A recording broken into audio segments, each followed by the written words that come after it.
আসসালামু আলাইকুম দর্শক, আমি পবন মেঘা চলে এসেছি নতুন ভিডিও নিয়ে। তো এক ভাই আমার কাছে একটি ইন্ডাকশন কুকার পাঠাইছে, তো এটার সমস্যাটাকে একটু দেখে নেই। এটাতে আমরা প্রথমে পাওয়ার দিলাম, তো পাওয়ার চলে আসছে। এখন যদি আমরা অন প্রেস করি, গ্লাসটা একটু আলাদা করে রাখি তাহলে কাজ করতে সুবিধা হবে। এখন যদি অন প্রেস করি, অন হয়েছে। এখন যদি ফাংশনে যাই, ফাংশনে গেছি, তো 1800 ওয়াট শো করতেছে। এখন এখানে E0 কাজ করতেছে। এখন এর উপরে যদি একটা আমরা পাতিল বসাই, পাতিল কোনো রকম কাজ করতেছে না। আর এখানে যে কোডটা দেখেন E9 এ চলে গেছে, আগে ছিল E0, এখন অটোমেটিকলি E9 এ চলে গেছে। যদি আমরা বন্ধ করে আবার চালু করি একবার, তো একটা দেখেন একটা নয়েজ করতেছে। যদি আপনাদের একটু নয়েজটা আমরা দেখাই,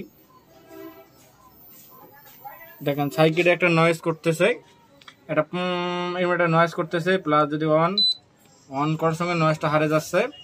এবার ফাংশন 1800 ওয়াট, এখন E9 শো করে।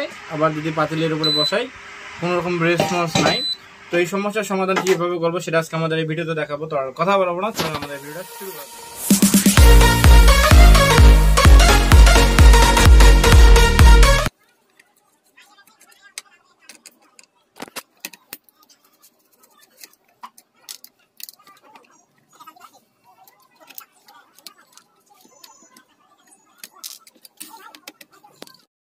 তো আমাদের এখানে যে আপাতত কোনো রকম প্রবলেম দেখতেছি না সার্কিটে। দেখবো যে কোনো রেজিস্ট্যান্স খুলে গেছে কিনা। কোনো রেজিস্ট্যান্স খুলে যায় নাই, কোনো জাম্পার ঠিক আছে। এইদিকে মোটামুটি সবকিছুই ঠিক আছে। কিন্তু একটার জিনিস হলো, প্রবলেমটা হলো এটা ইন্ডাক্টরটা। তো ইন্ডাক্টরটা দেখেন, আমি যদি দেখা যায় ইন্ডাক্টরটা একদম ডিরেক্টলি এখানে মরিচা জমে ইন্ডাক্টরটা আপনার খুলে আসছে। এই ইন্ডাক্টর খুলে আসার জন্য আমাদের E9 কোডটা শো করেছিল।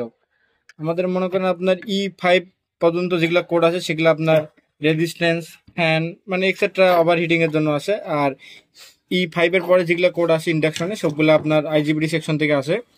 যেমন আপনার যে ইন্ডাক্টরটা কিন্তু একদম পুরোপুরি খুলে গেছে, এটা মরিচা ধরে এটা একদম পুরোপুরি নষ্ট হয়ে গেছে।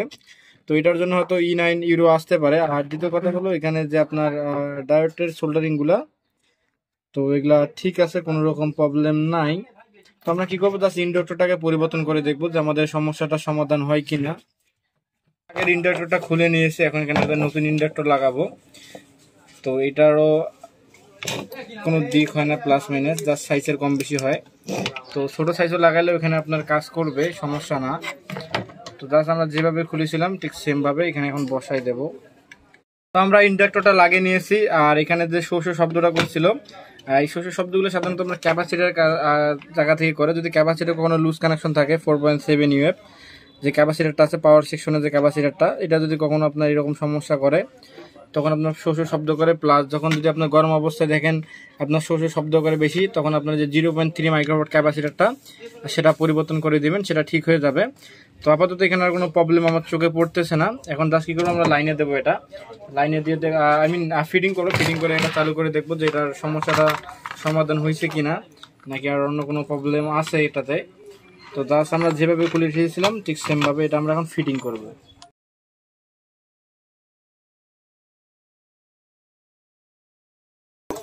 আমরা এটা লাইনে দিয়েছি, জাস্ট এখন আমরা ফিটিং করে নিয়েছি। এখন জাস্ট একবার লাইনে দিয়ে দেখবো। তো লাইন পাইছে, এখন অন হয়েছে, ফাংশনে গেছে 1800 ওয়াট। এখন E0 শো করতেছে। এখন যদি এটা পাতিল দেয় এর উপরে, তো পাতিল দেওয়ার সঙ্গে সিরিজ বাতি ক্যাশ করতেছে, অর্থাৎ আমাদের কাজটা হয়ে গেছে। এখন আমরা জাস্ট এটা একবার গরম করে দেখবো। জাস্ট অন ফাংশন, এখন পাতিলটা দিলাম, তো আমাদের অলরেডি গরম হওয়া শুরু হয়ে গেছে। এখন আমাদের চুলাটা একদম পুরোপুরি গরম হচ্ছে।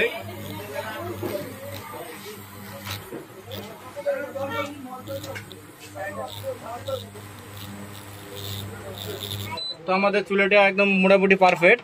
তো আমাদের ভিডিও যদি ভালো লেগে থাকে আমাদের চ্যানেলকে লাইক কমেন্ট এবং সাবস্ক্রাইব শেয়ার করবেন। পাশাপাশি নতুন ভিডিও পাওয়ার জন্য বেল আইকনে একটু পুশ করে চাপ দিয়ে রাখবেন। তো আজকের মতো আসসালামু আলাইকুম, দেখা হবে একটি নতুন ভিডিওতে।